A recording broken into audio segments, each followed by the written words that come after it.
10 में महाराज ने मुझे बड़े मंदिर बुलाया था। 9 में मेरी मम्मी गई थी और उस समय जो जाते थे उनको पता होगा, ना कोई रश होता था ना कुछ। छतरपुर के आगे से भी पूरा सुनसान, कोई लाइटिंग नहीं, कुछ नहीं। मेरी डॉटर उस समय 4 साल की होगी तकरीबन, और उसको ना 2.5 साल की उम्र से एब्सेंस की प्रॉब्लम थी। पूरी बॉडी में उसके पस वाले दाने हो जाते थे। उसका बालाजी में ट्रीटमेंट भी हुआ पर वो ठीक नहीं हुई। डॉक्टर ने बोला उसकी ना ब्लड में इन्फेक्शन है, वो ऐसी ही रहेगी।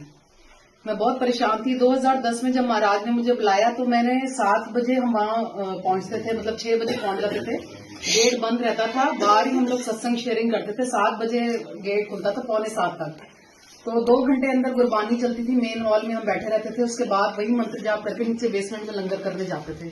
और इतना डिसिप्लिन होता था, मुश्किल से 100 बंदे भी नहीं होते होंगे पूरे अंदर, संगत होती होगी कि चूं की भी आवाज आती थी तो सेवादार गुस्सा करते थे। तो मेरे कभी भी ना हिम्मत ही नहीं कि मैं अपनी डॉटर को बड़े मंदिर लेकर जाऊं।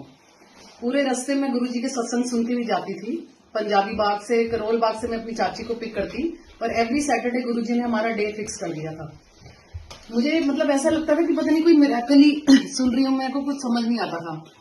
12 में गुरु महाराज ने मुझे हुक्म दिया कि मैं अपनी डॉटर को लेकर बड़े मंदिर जाऊं। उस समय वो 5-5.5 साल की होगी।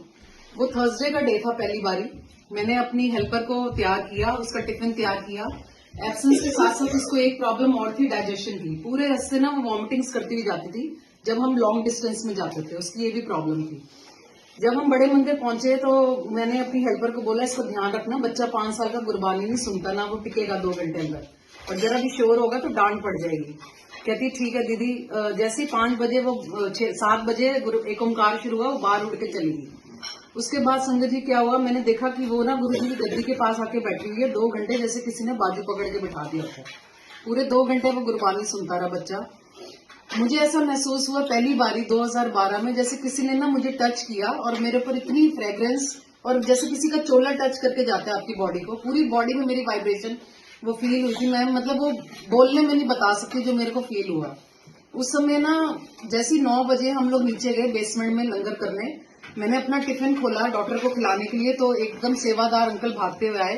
कहते हैं आंटी ये ना बच्चा लंगर खा लेगा, आप इसको खिलाओ।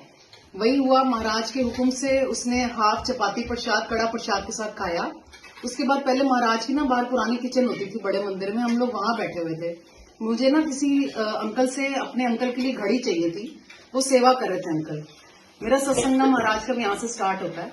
मैं बैठी हुई, तो आप मानोगे संगत जी, मैं वेट कर रही थी। एक आंटी, गुरु जी की माता जी के तो सबने दर्शन करे होंगे, वैसी लुकिंग की ना एक पिंड की आंटी आई मेरे पास, सर ढका हुआ, गोल्ड की बालियां पहनी हुई, और मुझे कहती है बेटा चंडीगढ़ सत्संग हो रहा है, बस जा रही है, तू चलेगी? मैंने कहा आंटी मैं तो नहीं जा सकती, ऐसे ऐसे मेरी डॉटर तो बीमार रहती है, ऐसी ऐसी प्रॉब्लम है।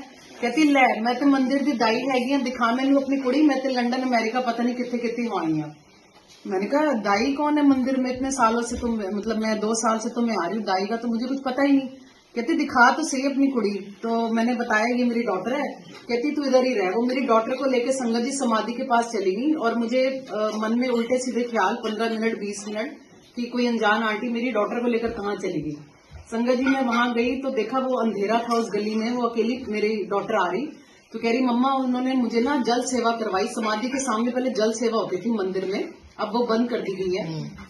तो मैंने कहा बेटा बच्चों से तो कभी सेवा लेते ही नहीं गुरुजी, ना अपने टाइम पे करवाते थे ना अब करवाते हैं। बड़े मंदिर में ऐसे अलाउड नहीं है बच्चों से सेवा लेना। कहती नहीं मम्मा उन्होंने मेरे से सेवा करवाई। और आंटी कहती मुंह खोल, मेरे मुंह में फिंगर डाले बाहर निकाले, फिंगर डाले बाहर निकाले। और कहती है मुझे मम्मा, वो कहती है ओम नमः शिवाय शिव जी सदा सहाय, ओम नमः शिवाय गुरु जी सदा सहाय। उसके बाद संगत जी में पीछे पूरी कुटियां झूला सारा वो दाई आंटी को ढूंढा ही, वो मुझे कहीं नहीं मिली मंदिर में। जब मैंने सेवादारों से पूछा कि कोई दाई का कमरा है, कहते हैं आंटी क्या बात कर रहे हो, जय गुरु जी बोलो, यहाँ कोई दाई वाई नहीं है।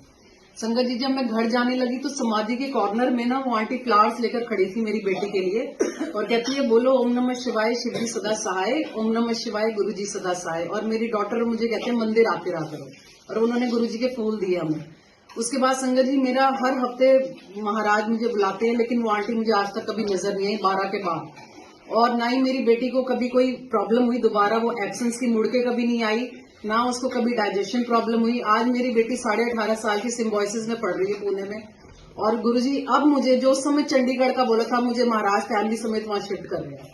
2012 में मुझे महाराज चंडीगढ़ का बोल के गए थे और आज मेरे को शिफ्ट कर रहे हैं कितने सालों से। देखो मतलब मैं क्या क्या बोलूं, और इतने मतलब मेरे तो रोंगटे खड़े हो रहे हैं सुनाते हुए।